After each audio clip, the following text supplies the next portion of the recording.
Islamic understanding of the rationale behind riba.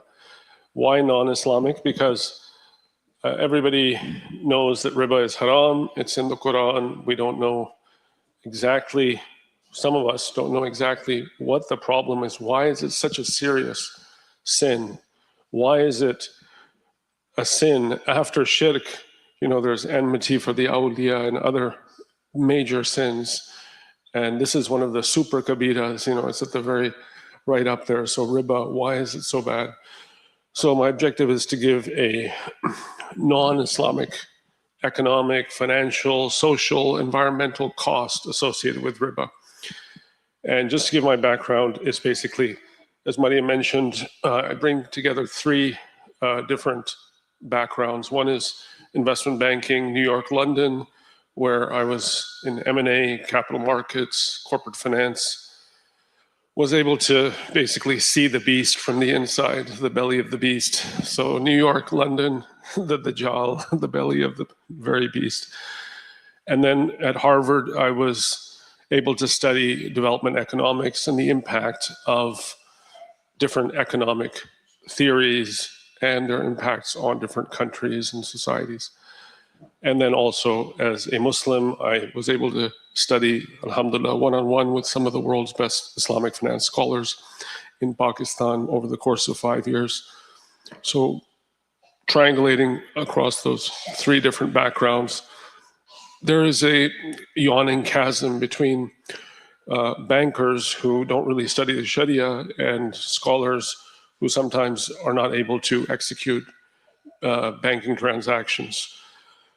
And our objective tonight is to basically fulfill some of that, fill in some of that gap. So first thing I'll start with is basically nothing I'm going to say is based on sponsorship. We don't advertise. We are not funded by anybody. Ethica was founded by me 25 years ago, 24 or 5 years ago, and we don't receive any outside funding. We basically certify individuals and institutions, so it's organic. Don't panic, it's organic. So nothing here will come from anyone but scholars with whom I keep in regular contact, and the standards will be based on the closest thing we have to IJMA, which is the AOFI, Accounting and Auditing Organization for Islamic Financial Institutions. Is the sound okay? Loud enough? Okay. So we have the riba problem that we see all around us. Why is it so bad? If you can think of anything in your life today that is affected negatively compared to a few years ago or decades ago, the price of things, environmental degradation, the inflation, the economies and the debts associated with them, credit card debt, the state of the media, the state of banking, how the rich are getting richer and the poor are getting poorer. These all stem from one thing and one thing only, and that's riba. Riba is the root cause of all of these problems, the root cause. So you can see, for instance, we'll give you the example of inflation. So how does riba affect the price of things, the ordinary price of things that you buy? Why is it that in the early 80s, the average 28-year-old was a first-time buyer of a home? Today, that number is over 40. So 40-year-olds are buying their first home. 28-year-olds are only dreaming about it. So this is an example. What happened? What happens is when you transact assets and services, you sell a car, you co-share in a home, and you pay that off over the course of time. When you have underlying assets and services, assets are things that we can touch and use. So an example would be a home or a car. A service is, for instance, education is a service. These are assets and services. When you have transactions based on assets and services, then instantly you have a bottlenecking. you are not able to compound a house. Whereas if it's based strictly on money for money transactions, those can be compounded. And therein lies the root of the problem.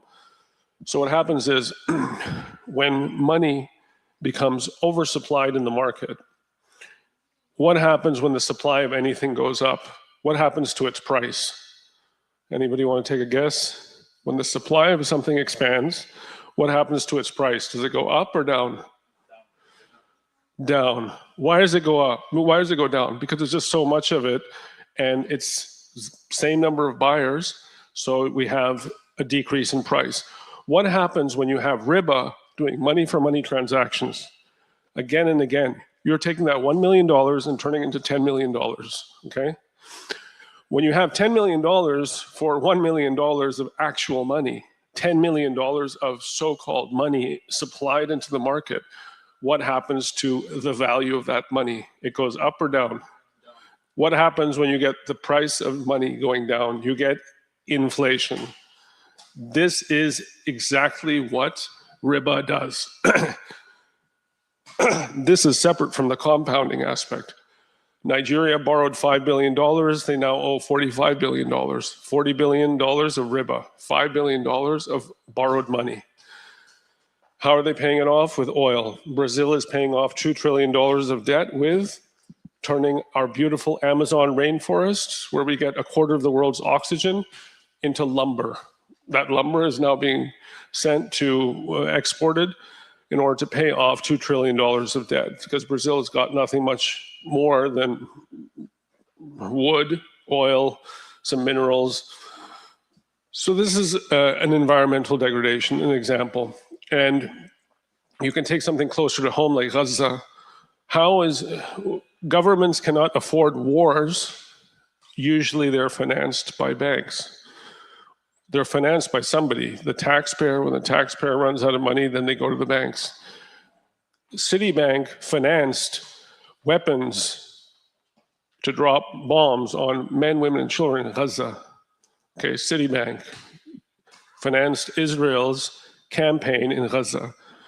This is a simple example, and it happens in many other places. And then we'll get into your questions. But before I do that, I'll say a couple of things that you really need to have. Does anybody here have a bank account? Okay, just about everybody here has a bank account. I even have a bank account, an interest-free bank account. I have one in Jordan, where I live, and I don't pay any interest on it. It's an Islamic bank.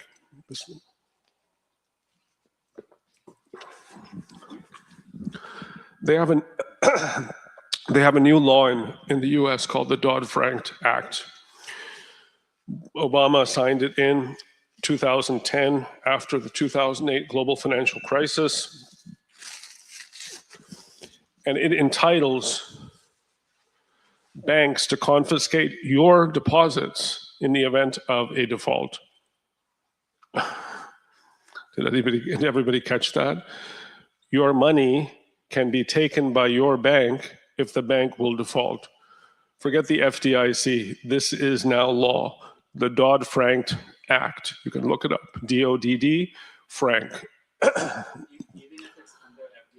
Yeah. The FDIC is a federal depository insurance company, and the rules for that change in the event of a default. So the Dodd-Frank law is something that's making almost no news, because the news is very much controlled.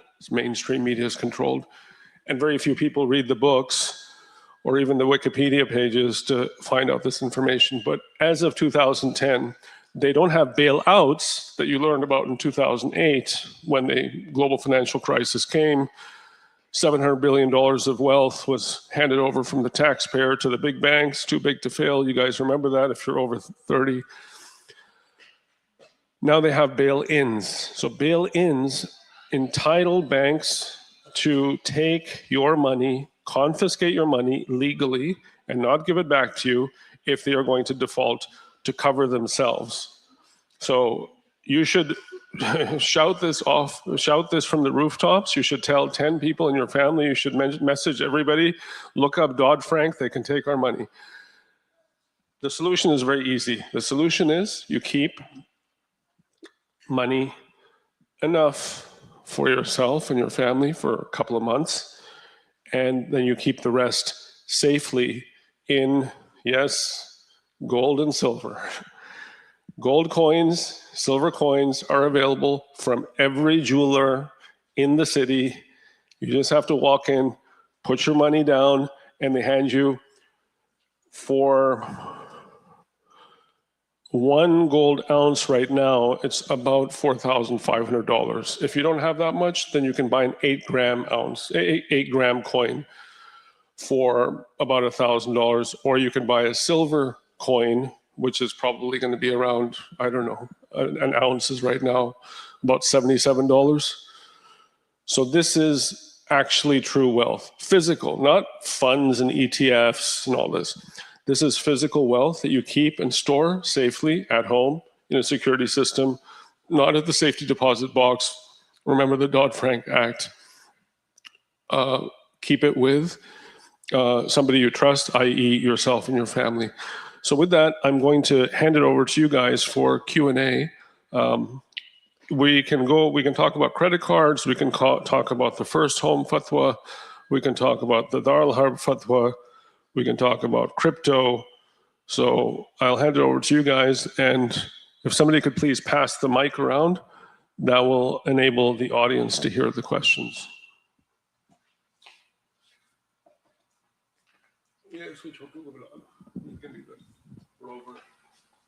Okay. Assalamu alaikum wa rahmatullah.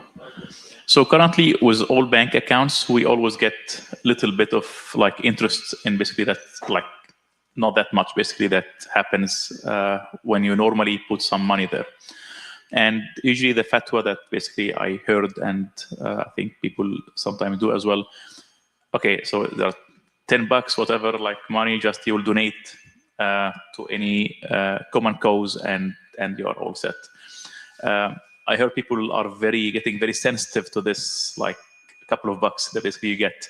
I'm not sure what is your opinion here.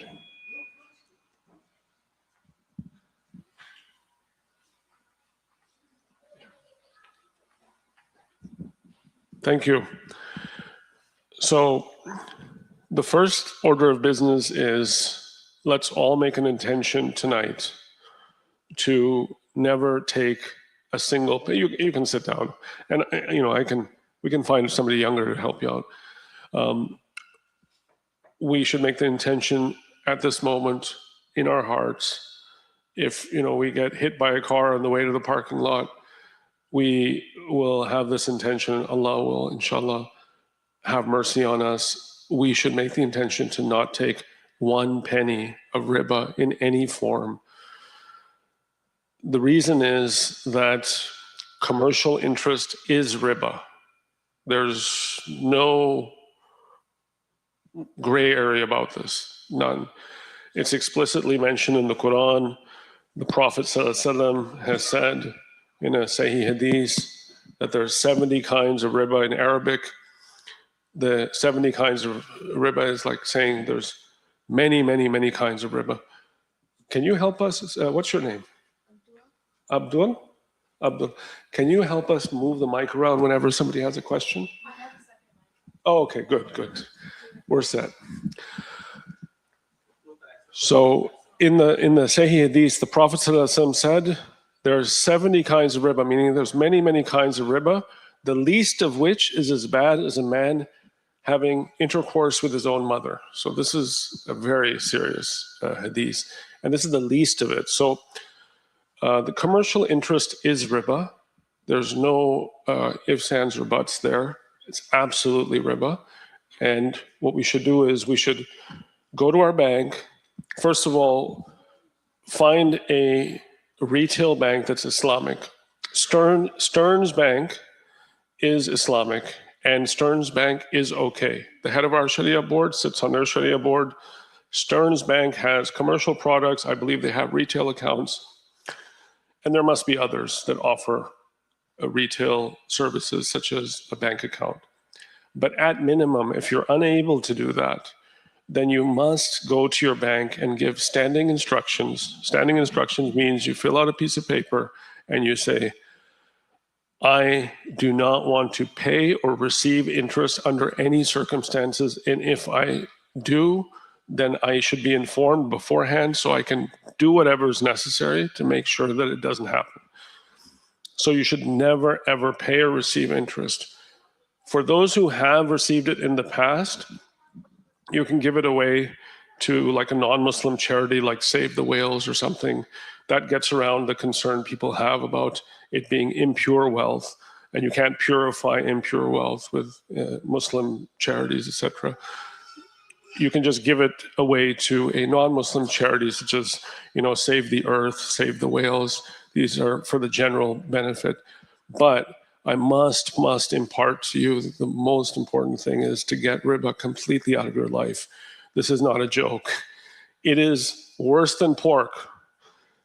We have, just to drive home the point, we asked a mufti, we're like, if we had pork for breakfast, lunch, and dinner every day, intentionally, for our whole life, would we be better off than if we took 1 penny of riba knowingly, intentionally? And the answer was yes. It's much worse to do the riba than it is to eat pork for your whole life. So this is worse than pork and porn and everything. Why? Because A, Allah hates it, but I've also provided you, and I can continue to provide you with many, many examples of why we're in this situation right now in the world where we have so much catastrophe happening. It is driven by riba. The wars are driven by riba. The environmental degradation is driven by riba. The cost of goods is driven by riba. In fact, a lot of the media concentration into the hands of few wealthy media companies and the few wealthy people who own those media companies is driven by riba. So the facade that you see on your television, that is literally it is perpetrated by the very people who own the media companies, and these are the owners of the ribawi organizations. So long answer to a short question was basically give it away tonight as fast as you can and never, just vow never to do it. And there should be no mistakes from the bank because you've already told the bank you're not going to receive it. I have, for the purposes of Ethica Institute, I have to have a conventional bank account. What I do is I've told them no interest, etc. I've given the standing instructions. The money comes in, I immediately wire it to my Islamic bank, and I immediately take it out, put 2 months of cash into my pocket for running my household, and then the rest of it I buy gold and silver. So it's very simple. Physical gold and silver. Next question.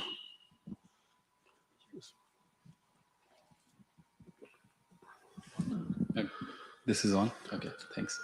Jazakallah for coming over. So I think I've read a lot about interest, just professionally as well, and then I have interest in this topic, just no pun intended.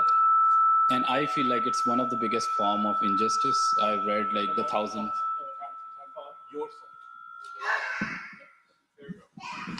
So I have read like the 1,000 Year of Dead, and then Atif Mia's work as well. So then one of the things that is very clear is some of the things that you are highlighting. It creates like inflation, creates like the distribution of wealth problem and all those things. But I personally do not put my money into interest bearing accounts. But then at the same time, I've worked in the industry, like I was an insider as well. I know the fractional reserve banking, and so like 10%. So no matter like how I keep it, and if I choose not to take interest, I know that money is being used to lend the money to someone that the bank will then earn interest on. So I feel like I'm a contributor in some way, even if I choose to keep the money in the non-interest bearing account. And I really, even after reading all the fatwas on first home mortgage and the Islamic banking, the way it works, I struggle to see how Islamic banking is actually Islamic, other than like you have a brilliant idea to just keep all the money in just physical gold and coins. So if you can elaborate on what Islamic banking does so differently that it just sort of like halalufies the money and like, you know, the way we keep it. That would be awesome. It buys the asset. That's the main difference. It takes an ownership in the asset. The easiest way to find out if something is Islamic, for instance, let's ask Guidance Residential or UIF, two organizations. Okay, could we please ask the parents of the children to kindly ask them to be quiet? Okay, so Guidance Residential, in fact, I won't even say Guidance, I'll say any Islamic financial institutions that does not take ownership at some stage of the transaction of an asset or a service, you have to ask them why not. And I can't think of any Islamic financial institution that does not. The test is go to your conventional bank and ask them to take ownership in your home. And by ownership, I mean actual ownership, not like a lien, not like a proxy measure or something, not like a note, but actual equity ownership in the product. If somebody could please take care of this child, because he's making it difficult for the rest of us to understand what's going on. Are you the brother? Yeah, go ahead. If you'd be so kind as to either take him out or ask him to be quiet. So that is the main difference, is asset ownership. If asset ownership isn't happening, and that is literally the crux of the matter, that's the easiest way to tell. Ask the Islamic bank, are you taking ownership of this asset? Or ask the conventional bank, will you take ownership? And the answer is, I assure you, the conventional bank will never take ownership. There isn't a single one that does. The ones that do take ownership, things like venture capital and whatnot, they won't provide you financings. So when it comes to financings, it's a completely different ball of wax, and they will not at all, conventional bank will never give you a mortgage in which they take part ownership in the home. So co-ownership of the home is one example. As far as the fatwa that you mentioned, that comes from a European Fiqh Council fatwa in the late 90s. We must establish the Muslims. It's darura to establish the Muslims. Therefore, riba is haram, but the first home is halal. Okay, so that is unacceptable for several reasons. Number one, that is not the case anymore, certainly, that you don't have other options. Number two, it is not a darura, an extreme need to own a home.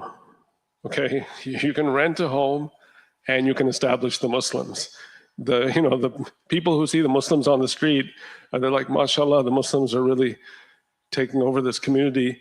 They're not going to be like, which one rents and which one owns? Okay, you're more an American Muslim than this one here. You're only 50%, you're 25%. No. Establishing the Muslims, it is not a condition that ownership be there. So that fatwa can just be like discarded completely. So it is absolutely necessary that fatwa be rejected about the first home. The one about the Dar al-Harb is based on, for those of you who don't know, Dar al-Harb fatwa, there's one from individuals, the individuals that I know that are behind this fatwa do not have practical execution experience in Islamic finance, which is a condition. If you're a mufti, you should be able to have had some practical experience in the field. That's based on a hadith that has no sanad. It has no chain of transmission. So it's not, they say it's a mursal hadith. Mursal means it's broken, but it's actually, there's no sanad. So that's number one. Number two, Imam Abu Hanifa never said that. He said the opposite. He said riba is not allowed in Dar al-Harb. And number three, we don't actually need these Islamic reasons to understand that even 1%, okay, what's wrong with the 1% loan? Can anybody please tell me? What's wrong with a 1% loan? Why is it so dangerous and deadly? The non-Islamic reason, a 1% loan. If I give you 1% loan, why is it so deadly if we're not thinking Islamically? What does the 1% I'm lending you $1 million at, let's say, be more realistic, let's say 7%. I'm lending you $1 million at 7%. Why is that so dangerous? Who wants to take a guess at this? You want to try? I guess there are many aspects of it. Mike. There are many aspects of it. One of which is that the distribution of risk between the lender and the borrower is different. So for example, if whatever I bought, if the value of that thing goes down without Assume that the risk is accepted. Okay. Both parties have accepted the risk, okay, and that's assumed. Next. so you need more money to sort of No, I got enough money. $1 million is all I need. It's so deadly. It is actually the root cause of the problem. One of the root causes. Yeah, go ahead. I think money cannot make money. Money cannot make money. Getting closer, warmer. Okay, I'll help you guys out. Every loan that you see from an institution was borrowed and is lent. They're all financial intermediaries. Okay, I'll simplify it.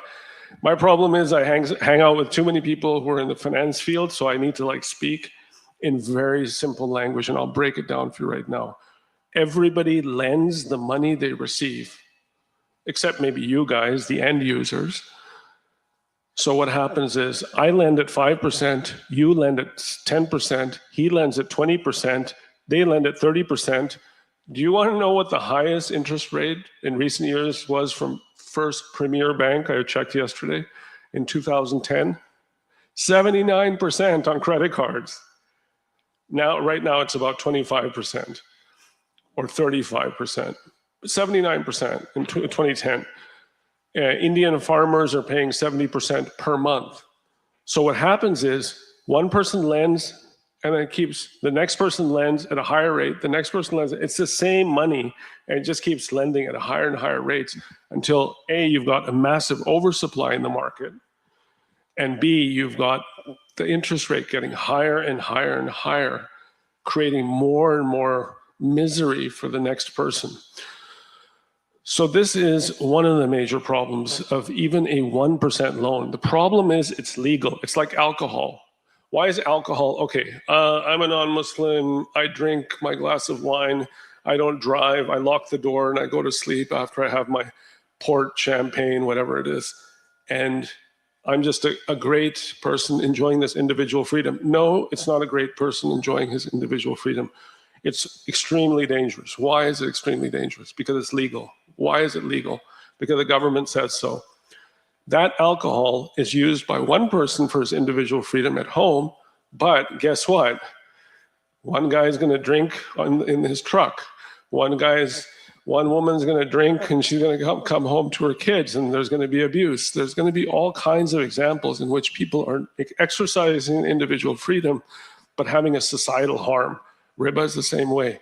Individual freedom, I take a loan, brother, it's 30 years, I'm not going to hurt anybody, it's halal, I got the fatwa, etc. And guess what? Because of its legality, it has having a societal harm that's affecting every single person on the planet today. It's touching everybody. I'm doing my best to stay away from it, but how is it affecting me? Well, I just paid $7 per gallon for gas. That's definitely inflation. Yeah, there's Hormuz in there as well, but there's other things too. So it's affecting all of us. So we should just completely get out of our lives. There is no Islamic rationale for it, because there is Islamic rationale for it, but there's no need for an Islamic rationale when before you guys have the economic, mental, emotional, social rationale, environmental. We could go on and on. Pick anything. Let's have a little challenge. Pick something and tell me that it does not have anything to do with riba. It was not made worse in the last 50 years by riba. Pick one. Anything. Okay, well, that's what I thought. If you think about it, every single problem you see, the root cause is riba. Pornography. Who owns pornography? So, MindGeek, OnlyFans, Pornhub, these guys, they're all owned by specific families that have strong banking interests and they're able to borrow at low interest. What happens? Okay, let's just backtrack a little bit. How do the rich get richer and the poor get poorer? Would anybody like to take a guess? Okay, I'll help you out. What is it? By lending money on riba, right? By lending money. Well, if I lend you money at a certain interest rate, how am I making you richer and myself poorer? How do I make the world? How does it make the rich richer and poorer? By lending money. What aspect of lending money makes the rich richer and the poor poorer? Because the rich are smart to invest in the assets. No, there's plenty of smart poor people. No, but taking risks. Poor people take risks. No, like Put more money in something, and then the gain is much higher. There's Muslims who are rich. I'm going to meet a billionaire Muslim. He's rich. I'm pretty sure he didn't deal in riba. Nothing to do with being rich. Lenders are insulated from the risk of most of the banks. No, lenders are actually at most risk. Right now, you wait for the global financial crisis of 2026 or 27, the lenders are going to be at most risk. Who else? What else is it? If you take just a simple example of a mortgage. Mike. So if we take a simple example of a mortgage house, I put 20%, 200,000, and the lender is giving another 800,000. If the home value decreases by just 200,000, then the lender gets to still have claim to 800,000, and I've lost all of my equity. Okay, that's in the event of a downturn. But I'm saying in all market scenarios, how does riba make the rich richer and the poor poorer? I'm not talking about the downturns only. I'm talking about all the time. So Atif Mia, in his book, The House of Debt, he argues that the lot of distribution of wealth actually happens during the downturn because of the disproportionate risk that people are taking between the lender and That's borrower. true. But tell me how in the upturns, the rich are getting richer and the poor are getting poorer. Because It's very simple. They are generating a lot of passive money. Like They're generating passive. Okay, so that's 1/4 of the equation. Surplus wealth is being allocated in high returning investments. What are the other three things that are happening? Okay, so he mentioned that 1/4. Okay, I'll help you guys out with the other 3/4. I had one question. Yes, but before we go on to your question, I'm just going to tell you what it is.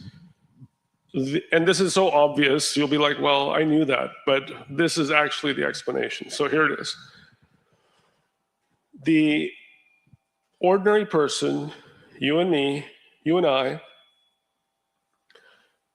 do not have surplus wealth because we're spending it on payments, car, home, education, children, etc., food. So we don't have that much surplus wealth. So our investments are, let's say, zero or very little, low. But if we were into riba, then we would pay 20, 25 or more percent. People in, I'm doing a 40 city speaking tour, so I'm halfway through. We started off in Toronto. I spoke in New York, Dr. Shadi's podcast, went to Harvard, and then Buffalo, Chicago, and then San Francisco. We spoke at Stanford yesterday. And what I'm seeing is like people are saying, well, I'm paying 36%. So you're paying immense amounts of interest. Let's just say 15 to 35% is your interest rate. And you're investing nothing, okay? Now, the rich, they have tons of surplus wealth, triple-digit returns, venture capital, real estate, gold, silver, etc. And their cost of borrowing is extremely low. Like they just pay a little bit above prime. What's prime right now? 7% or something? So yeah, so prime. They're paying a few basis points above prime because they've got billions of dollars. Now repeat the cycle over 350 million people in the United States. What happens? This gap, their inability to allocate surplus wealth because they don't have any, and their high rate of borrowing versus these guys borrow super cheaply. In fact, they use debt for fun because it helps with their financing. And then they invest for extraordinary returns. You know, people aren't happy without seeing at least 50% returns on their investments. And what happens when you repeat the cycle? The wealth concentrates into the hands of the very few, and the rest of us are left with less and less and less and less. So the way you break the cycle is through equity-based transactions. There's 4 kinds of finance. There's debt, equity, trade, lease, conventional, Islamic, otherwise. You take out the debt and you've got Islamic. Equity, trade, and lease. Equity is like Musharaka Mudaraba, VC, PE. Although they use debt, it has to be Sharia compliant. Trade is like Murabaha, Salam Istisna, Ijara is leasing. So these are the 4 kinds of finance. We just take out the debt. So we still have finance. So equity means everybody gets the same return. Equity-based transactions, everybody gets the same return. So this is a key difference. And we should never, ever confuse the two. So hopefully that answers your question. Next question. So, like, suppose you get a house interest-free, like pay off everything, but you're still living in a society which is based on interest. So how do you navigate that? I've lived in several countries, including the United States. I was at Morgan Stanley, I was in New York and London. Harvard, I was in Boston. So I've lived an interest-free life, and this is how you do it. It's very simple. You create, just like you have an Islamic island. Here, if somebody would be so kind as to give me some water. All this talking has made me raspy. Thank you. So,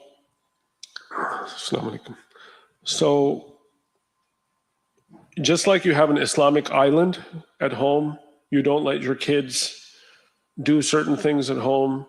You have a sanctuary that's Islamic. You pray, you eat halal food, you don't eat the wrong foods, etc. So too, you have to have an Islamic economic island where you protect yourself and your family by very simple means. So number 1, you get your money out of conventional financial institutions. So I'm not a financial advisor. I'll just tell you what I did. I've been in the finance industry for 35 years. So, and I'm 56 years old, so I've seen a few crashes in my life, 5 crashes in total since the 70s. And I can assure you that, thank you, sir, the third-party financial institutions do not have your best interests. So here's the solution. This is what I recommend to myself. And you can just take the facts or you can leave them. It's your choice.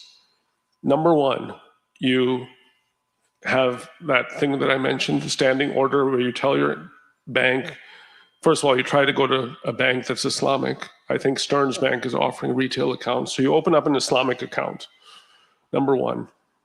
Number 2, when I was the first year I got my 401k, I sold it. Okay. So I do not have any, I've never had a retirement account. Because what do you have to do? They invest in many, many different funds, many different equities. And what are you going to go through every single one of them and read the K's and Q's and check for the interest income and then purify that? No, it's a headache. So I don't have mutual funds or ETFs or any of that stuff. There are Sharia compliant ones. There may actually be Sharia compliant pensions. But what I suggest is you own a home and you own your silver and gold, and you own your car, and that's it. And if you have any riba coming in, you have to ask yourself how and why, because you've shut it down at your bank. You're not dealing in any institutions. You're not investing in any of them. You don't have a mortgage. So I don't see how you have any riba in your life. And in fact, I would ask anybody who feels like they're forced to deal in riba, you know, they can, if they have a question, they could say, my friend, you know, you can be your own friend. My friend does this, my friend, we don't like to mention our own sins in public. We all have sins. So we can say, my friend did this, you can ask me questions in that way. But what I would say is that there is no excuse for taking riba, none. I can't think of one. I've lived in this country for 10 years. I've never been forced to take a riba. As far as jobs go, avoid 2 jobs. Financial jobs, unless you're the owner, and surveillance jobs. And we're living in the state of surveillance. California is where all of this, Peter Thiel, Sam Altman, AI business is coming. And the surveillance, we're Muslims, we don't spy on people. Obviously, if your job is related to security, etc., I don't know if there's allowances. You can send me an email. By the way, I'm going to write my email here. If you'd be so kind, if anybody wants free information, we've got this 2,000-page ebook. I'll send it to you guys. I'm just going to put my email here. If you have any personal questions, you can send them, and we'll get a mufti to answer it. I try to respond to email quickly, but if you could just pass this around and write I don't need your name, I just need your email, and then I will send you the free information. We've got like a 2,000-page ebook, we've got a 7-day free course, we've got partial scholarships, so all kinds of stuff. So I hope that answers your question. There is a way to avoid riba, you just have to take the steps. Because guys, I promise you, on Yom Al-Qiyamah, the first thing you'll be asked about is, how is your prayer? And then you're going to have to deal with the riba aspect too. Riba is the most serious crime that you can commit. You can do all the bad stuff and it won't come close to the riba problem. And this is not coming from me, this is coming from Allah. This is in the Quran, and there's no ifs, ands, or buts. And I've already explained to you how even a 1% loan, nobody can get a 1% loan, but even a 1% loan is super dangerous. Yeah. Oh, you can ask questions. Okay, so yeah, I'll give you the mic. Quick question. So for like business owners, right? So sometimes you run into situations that it's up and down. So you might be defaulting, you're not paying your people. You left like with, especially like you're not in real estate, you're not in this, there's no like halal loans. So would you consider the 1% loan thing, or that is not necessity, right? So you mentioned there's a darura, and sometimes you are on the bridge to be collapsing if you don't take this, or just like lay off like some of the people, because those are the other alternatives. Second, Well, we'll do one question at a time. And by the way, ladies, if you guys have any questions, we don't want to hog the mic. You guys can also take the mic and ask questions. Okay, so I have never heard any mufti say that you can take a loan to pay off salaries if your company is in trouble. I can tell you this, the bank that I mentioned earlier, Stearns Bank, does provide financings to businesses, including small businesses. You can check with them. But yeah, I hate to say it, but if I were in a position where I had to choose between taking a ribawi loan or closing the company, it would be a very easy decision for me. so then can you explain like the necessity, under what kind of like necessity, like it's allowed, or I don't know of any. I don't know of any necessity that allows it. I mean, I'm too afraid to talk about. There is something out there about where you're in such dire need that you have to eat pork in order to survive, that kind of situation. But I don't think anybody in their entire life here has been in a situation of starvation. So you might be hungry, but starvation is a different thing. So there are means for which you can go to institutions and even individuals. San Francisco is filled with wealthy Muslims. I always tell people, organize, create a fund, provide people with a halal profit. There's all kinds of ways we can do it. So I don't think our first course of action should be the conventional bank. That should be something that we shouldn't even consider. So I run a business. I've been running a business for 25 years. And when times got tough, in 2008, times got very tough. And in fact, in 2017, I had to we weren't able to pay salaries. I had to fire everybody. So and now, alhamdulillah, we bounced back, and now we've got a team of 41 people, and alhamdulillah, we are able to double our revenue, etc. But we just had to like basically go into really, really like slow cash burn mode for a few months, and then slowly pick back up. So there are going to be downturns, but the best way is to sort of shut things down for a little bit and then resume activity, trim down a bit. But yeah, riba is definitely not the way to do it. Because what happened, what's the war? The war from Allah that he talks about in the Quran is problems in your life. Why is my marriage not working? Why are my kids wayward? Why is my health terrible like this and this and that? What? I can't do anything about it. Allah sends everybody problems, but the problems that he sends when there's a war are ones that you are not going to benefit from. You know, sometimes people are raised by problems. They have trials and they're raised by them. We all have trials. The awliya have trials. The Prophet ﷺ had trials. But when you have a war from Allah, it's a different matter. So just don't even step into that direction. Yeah, go ahead. What was your second question? So second question is sometimes like investors like they invest like in shares. They ask, like, for instance, like dividends in like 1 year or 2 years of certain percent. Would that dividends considered as an interest, or is it like permissible? No, dividends are because like they even write like dividends interest. So yeah. So interest is a fixed income, and by the way, not all fixed incomes are interest. I'll give you a quick financial lesson. So at the very top is revenue. And then you subtract costs and expenses, and then you get profit, also known as income. Different parts of the world call it different things. So at the very top, and people often say revenue is earnings. No, revenue is not earnings. Revenue is what you get in terms of like your sales. Minus costs and expenses gets you earnings or income, okay? What's left over from that, you can decide, the owners of the company can decide whether they want to issue dividends. That's taken out of your profit share. So you could say, we're going to issue half of our profit is going to go out in dividends to the shareholders. That is halal because it is a portion of the profit. Now, if you said, we guarantee shareholders are going to get this much money at the end of the whatever, that's not dividends, that's something else. So that should be avoided at all costs. So now, a murabaha, for instance, you buy something, you state that, so you buy something for $10,000, you say, I'm going to add a $2,000 markup. That profit, you take ownership of the car for $12,000 and you sell it for $12,000. That is a murabaha that can be paid in installments, etc. Those installments can be given as shared with somebody as part of a murabaha arrangement.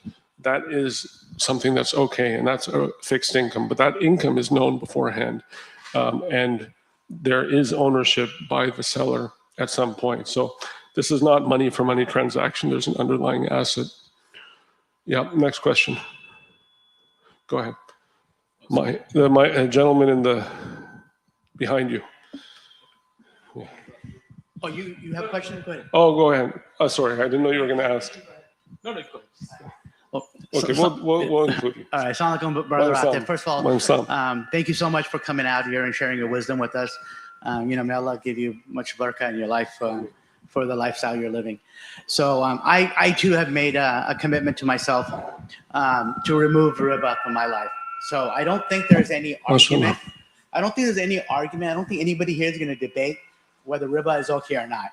I think we all understand riba is haram. It's a war against Islam, against Allah, for anyone who intentionally goes through it. So when I was younger, I didn't know any better. I accumulated debt, and I made a commitment to remove it. And I'm almost there. Yeah, I'm almost there. So but the question that I had, and it's a two-part question, if you can just bear with me. The first one is credit cards. Living in America. I made a commitment when I have a credit card. I pay it in full every month. I don't pay any interest on it. But I'm signing a contract that says that if I don't, for whatever reason, that I will pay interest. So clearly there's something wrong in that, right? So, Okay, so we'll right. answer that question first. Yeah, You can yeah. have a seat. Yeah. So the basis is credit cards are haram. There's a credit card in my pocket right now, but it's haram. Okay, here's the explanation. There is a condition for owning a credit card, and that condition is based on a darura, an extreme need, in which you have to do something without which without a credit card you could not do. For instance, so I've been traveling for 2 months. I've got about 1 more month of travel to go, and then I'm head back to Jordan. Literally done a lap of this country. Well, now I'm going to go east after LA. It's going to go east, and I promise you, every single hotel wants my credit card. One time, just for kicks, I tried it. I said, "Look, can I just put down cash or give you a debit card?" I tried everything, and they said no, no, no. So it is virtually impossible to travel for me to do this trip without a credit card. The only way I could, so my rental car, my hotels, even like in some cases, purchasing items, I needed a credit card. So I asked the Mufti, because I never had a credit card. I asked the Mufti, I said, for this trip, can I use this credit card? And he said, yes. First, he said, no, credit cards haram. I said, well, this is the situation. And he said, okay, you can use it for this trip. So that's the condition of that you need to satisfy first. So the basis is credit cards are haram. But now, if you use it, there's banking contracts, there's leasing contracts in which there's terms and conditions state that there's an element of interest in them. I asked the muftis about this specific thing with respect to credit cards, and they said that you must. So it is not consequential that the terms, that those conditions are in the agreement. It is consequential that you must take every means possible to ensure that you do not incur any interest, not even 1 penny, 1 red penny. So how do we do that? We have, there's auto pay. There is, the credit card company will happily take your money in advance. You just give them, turn your credit card into a debit card. Basically just give them $1,000 or $5,000 or whatever and just say, here. Yes, they might go and lend that money, but at least you're going to be saved from incurring interest. They're going to lend that money anyway. But you can give them money in advance. You can do the auto pay. And then, of course, you need to have a human backup that you can trust, a brother, a sister, a wife, a husband, who ensures that in the event of your death, and nobody knows when they're going to die, your balance will be paid off well in advance. So this is the gravity of the situation. So that's what you must do. Hopefully that answers your question. What was the second question? That does answer my question, but the thing that I wasn't able to wrap my head around, and I lose sleep at night is on that is, it was supposed to contract as you gave an alternate. If I had to eat pork, not pay interest, but I had to eat pork, or I had to consume alcohol, what have you. I don't see myself signing that contract, but for some reason I find it okay. Yeah, but there's a difference, because in a contract in which you have to consume pork is different from a contract in which you must take credit, must take interest, because your contract is not forcing you to take interest. There's no contract from a credit card that forces you to pay interest. You incur the interest. The interest is not forced upon you. You choose that. So that's the main difference. So you're not going in saying, oh, I'm getting into interest. You're avoiding interest, but you're just doing this. And this is why credit cards are haram, because they're so problematic.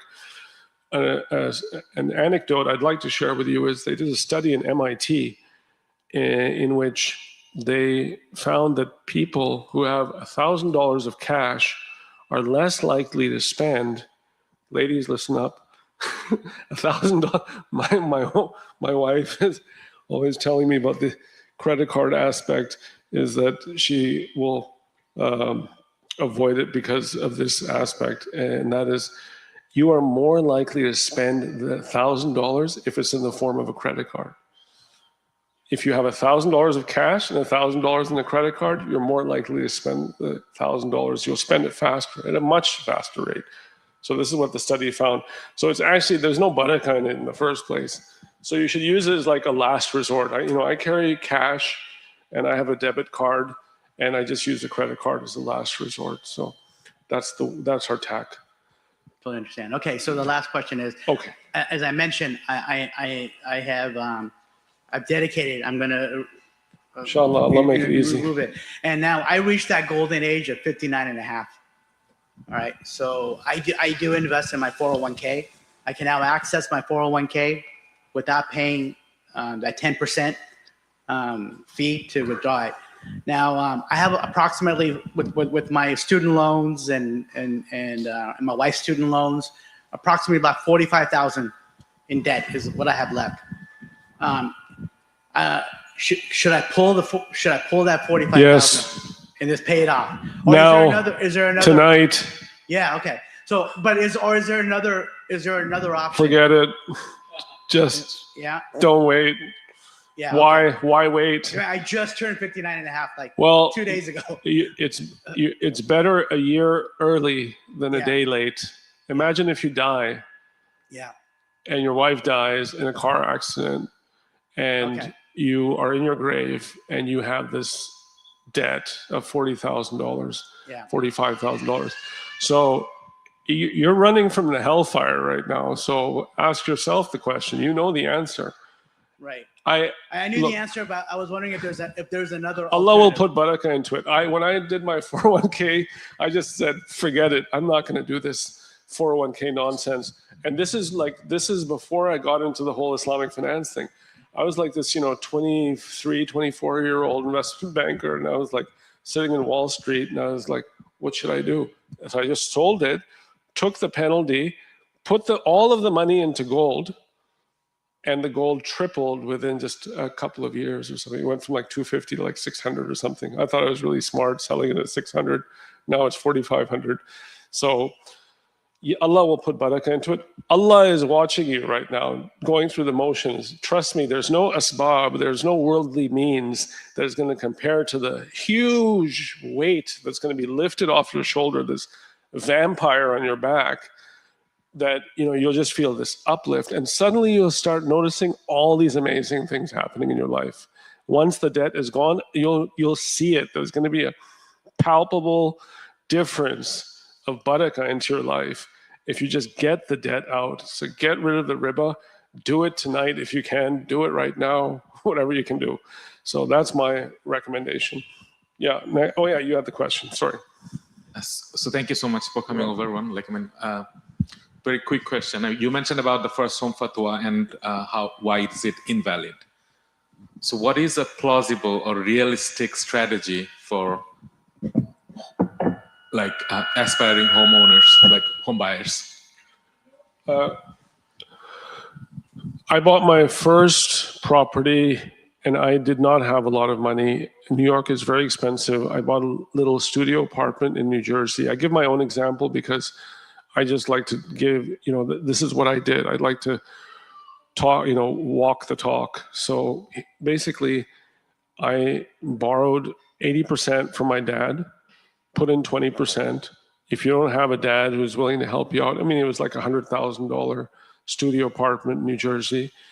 And we went in together, and then I sold that at a profit, got a 2-bedroom apartment, also in New Jersey. So you build up slowly. But first thing is, you have to look at your costs. Your number one cost is rent and tax. Once you've reduced those as much as possible, you look at the other things. There's a lot of money being spent and wasted in all kinds of areas. For instance, you can take your tea bag and your hot water from home in a thermos, etc. You don't need to spend $5 at Starbucks. $5 times 365 days is almost $2,000 just on one coffee. there's a lot of ways you can eat from home. The restaurants waste a lot of money. I'm living in a hotel. I'm eating very well, and I'm eating in my hotel room with food that I prepare myself, because I simply don't want to eat the restaurant food because it's so low quality. Vegetable oil, MSG, sugar, refined carbs, etc.